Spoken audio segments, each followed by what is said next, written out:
ప్రపంచవ్యాప్తంగా ప్రముఖ సంస్థల్లో లే ఆఫ్స్ పర్వం కొనసాగుతోంది. తాజాగా అమెరికాకు చెందిన కమ్యూనికేషన్ టెక్నాలజీ కంపెనీ సిస్కో భారీగా కొలువుల కోతకు ప్రణాళికలు రూపొందిస్తున్నట్లు సమాచారం. ప్రస్తుత కాలంలో ప్రపంచంలోని అన్ని రంగాల్లో ఏఐ కీలక స్థానం పోషిస్తోంది. మ్యానుఫ్యాక్చరింగ్ నుంచి ఐటీ, డేటా అనాలిసిస్, కోడింగ్ ఇలా అన్ని విధాలుగా ఏఐ డామినేట్ చేస్తోంది. ఈ మేరకు కరోనా సమయంలో చాలా వరకు ప్రపంచ దిగ్గజ కంపెనీలు లక్షల సంఖ్యలో ఉద్యోగాలు తొలగించిన సంగతి తెలిసిందే. దీనికి అమెరికా ప్రభుత్వ పాలసీలు కూడా ఒక కారణం కాగా, మేజర్ ఎఫెక్ట్ మాత్రం ఏఐ వల్లే అని నిపుణులు తెలిపారు.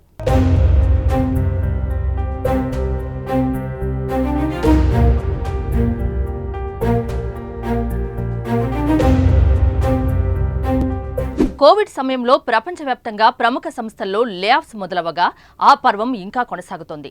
రెసిషన్ భయాల కారణంగా ఇప్పటి వరకు వందలాది సంస్థలు ఉద్యోగుల్ని తొలగించాయి.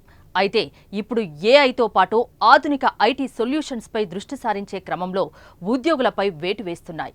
ఈ ఏడాది ఆరంభం నుంచి ఇప్పటికే పలు సంస్థలు ఉద్యోగులకు లే ఆఫ్స్ ప్రకటించాయి. 2 రోజుల క్రితం డెల్ టెక్నాలజీస్ కూడా భారీ స్థాయిలో ఉద్యోగుల్ని తొలగించిన విషయం తెలిసిందే. కంపెనీ ఉద్యోగుల్లో దాదాపు 10% మందిని, అంటే ఏకంగా 12,500 మందిని డెల్ కంపెనీ విధుల నుంచి తొలగించింది.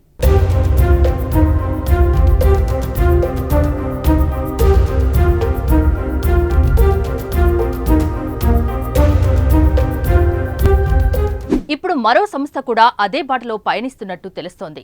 అమెరికాకు చెందిన కమ్యూనికేషన్ టెక్నాలజీ కంపెనీ సిస్కో భారీగా కొలువుల కోతకు ప్రణాళికలు రూపొందిస్తున్నట్లు సమాచారం.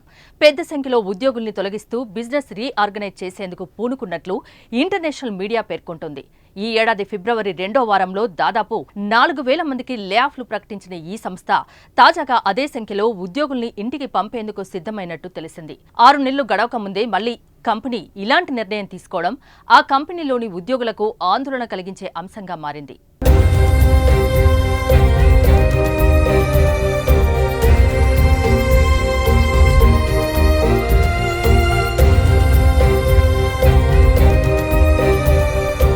వ్యాపారంలో డిమాండ్ తగ్గడం, సప్లై చైన్లో సమస్యల కారణంగానే కంపెనీ ఇలాంటి నిర్ణయాల్ని తీసుకుంటోంది.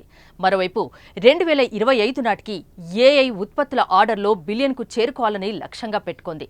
అందులో భాగంగా ఉద్యోగుల్ని తగ్గించుకునేందుకు ప్రయత్నాలు మొదలుపెట్టినట్టు రాయిటర్స్ నివేదించింది. కాగా సిస్కోలో ప్రపంచవ్యాప్తంగా 84,900 మంది పనిచేస్తున్నట్టు అంచనా. తాజా కొలువుల కోతతో ఈ సంఖ్య భారీగా తగ్గనుంది.